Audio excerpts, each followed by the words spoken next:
I ara aplega el moment d'acostar-nos una miqueta més a la realitat, als temps actuals, i a saber què se n'està fent també per a posar en valor l'obra, la trajectòria d'Estellés. I per això donem la benvinguda a Maria Viu, que és regidora de Promoció Lingüística de l'Ajuntament de Burjassot. Molt bon dia. Hola, bon dia. I té una vida paral·lela al de la regidoria i al de la política, una vida real i ben distinta, no? També. Sí, tant.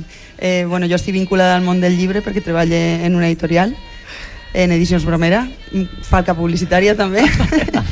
I per això, a la millor és per això que estic doblement orgullosa d'aquestes celebracions, aquestes commemoracions que estem portant a terme, per una banda com a veïna i per altra com a persona interessada per la literatura. Clar que sí. I donem la benvinguda també a Xavier Benavent, que és el tècnic lingüístic de l'Agència de Promoció de la València de l'Ajuntament. Molt bon dia. Gràcies, bon dia, que ens ha assessorat, ens ha ajudat a preparar el programa. Jo volia aprofitar per agrair-vos, no?, que avui podem estar així al ras fent este programa. Un plaer. Gràcies a la vostra col·laboració. Heu preparat distintes iniciatives. Este cap de setmana ja se'n va celebrar una de ben interessant, però heu proposat la confecció d'un mapa interactiu de l'univers Estellés. Què és este mapa interactiu? Si ens podeu explicar una miqueta millor. Sí, això, Xavier. Sí. Bé, és un mapa que hem volgut anomenar Així estic va, en referència a un dels seus versos que diu Així en París i així estic. I és un mapa que vol arreplegar en tota la geografia del món, perquè sempre volem reivindicar que és un poeta valencià però un poeta universal, tots els llocs que fan referència al poeta de Burjassot, no?, a Estellés. Aleshores, volem encoratjar la ciutadania que ens envie fotos, que ens envie... Què han de fer exactament?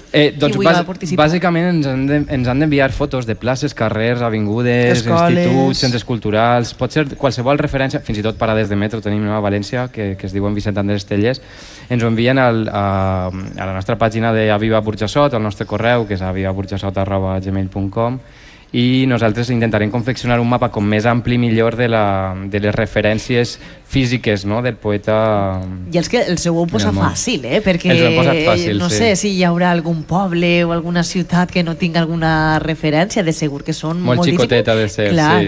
Clar. Sí. En teoria és una de les iniciatives que acompanyen les altres que hem fet des de l'Oficina de Promoció del Valencià, com sé que la ruta que vam fer dissabte passat, una exposició amb uns documents que l'Ajuntament posseix que són originals, manuscrits i mecanuscrits del poeta, i de moment estem molt orgullosos en l'acollida que ha tingut així al poble, a Burjassot. Maria, fèieu referència a aquesta ruta. En què consistia exactament? Es va repetir perquè això va ocórrer dissabte passat, però... A veure, sí, tenim una ruta, la ruta Estellés, que es va posar en marxa fa 8 o 9 anys i que consisteix en una sèrie de panells que hi ha pel poble, panells ceràmics. Així en podem veure un parell amb poemes d'Estellés que fan referència als llocs concrets on estan situats, però a més este dissabte passat van fer una ruta que s'han treballat Xavier i Carme Cardona, que és la persona que està ara ajudant-nos estos mesos en l'oficina, i esta ruta era molt especial perquè anàvem a espais que no formen part habitualment de la ruta, alguns dels quals són vivendes privades. I quina vinculació tenien? Com s'ha fet aquesta tria? Doncs en algun cas, el cas vam veure una vivenda que està conservada de l'època en què va viure així el nostre poeta. A més, la mare de la persona, de l'ama de la casa, resulta que va néixer el mateix any, si no m'enganye, que Vicent Andrés Estellés. Vull dir que més contemporanis no podien ser. També van veure un refugi de quan la guerra. En la poesia d'Estellés també hi ha referències perquè ell sembla que va ser als 12 anys aproximadament quan va esclatar la guerra civil i ell vivia així en Burjassot i així jugava i així feia les seues coses i ens pareixia que tenia aquesta vinculació. També anàrem a l'ermita de Sant Roc, on la persona que ens va rebre ens va recitar de viva veu, sense llegir ni res, un poema dedicat a la Mare de Déu, que és la patrona del poble, un poema d'Estellés. Un dels punts que també va crear molt l'atenció, fins i tot estic content perquè la mateixa família del poeta va arribar molt endins, va ser que poguérem entrar al forn que formava part, a un dels forns que formava part de la família, que fa ja un quant temps que està tancat, i gràcies a la immobiliària i al seu propietari poguerem entrar i poguerem recitar dins allà encara al costat del mateix forn i de les la fustes família de forn, poguérem recitar els poemes que feien referència. Volíem posar-nos un poc dins la seva pell. I ens ho han facilitat molt les persones, perquè perfectament l'amo o l'ama d'una casa pot dir, escolta, si no se claven vora 50 persones, vora 60 persones, és una barbaritat.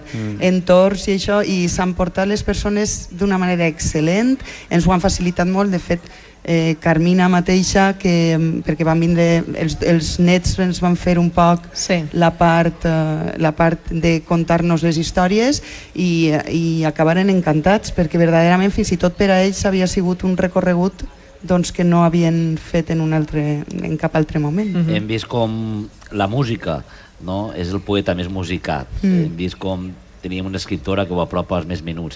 I ara també des d'institucions, en aquest cas un ajuntament, associacions, estan fent sopars, i és important acostar la literatura de qualsevol manera a la gent. I ho dic per al tema del mapa interactiu que heu fet. Crec que, no només en aquest cas és Estellés, però és una bona idea perquè si algú en sent i l'agafa puga promocionar-la per a qualsevol tipus d'autor. Sí, i a més tenim referents escrits tan diversos que ens permeten... Sí, sempre solem diversificar un poc el públic. Aleshores portarem a Vicenta i Paquita, que eren dos dones majors que havien conegut en persona a Vicent, i explicava als més menuts... Però són de mentiretes les dones, Sí, eren dos actrius, Era un espectacle, però realment quedarem molt contents perquè vam al·lucinar que durant 40-50 minuts els xiquets estaven totalment atents a aquestes dones majors que de vegades que de vegades pensem que els xiquets no estan molt connectats amb les persones majors, i en aquell moment van veure que sí que interessava, sobretot quan te conten una cosa de primera mà, no?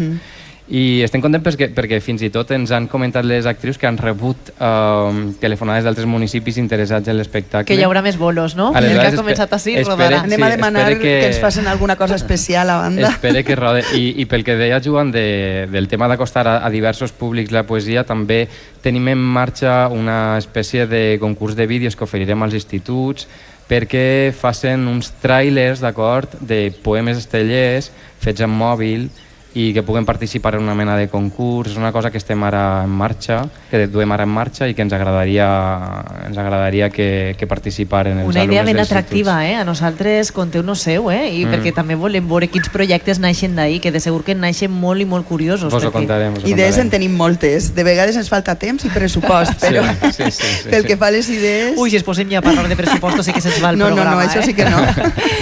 Maria Viuer, regidora de Promoció Lingüística de l'Ajuntament de Burjassot, i Xavier Benavent, és tècnic lingüístic també de l'Agència de Promoció del Valencià. Moltíssimes gràcies. Gràcies a vosaltres. Gràcies a vosaltres.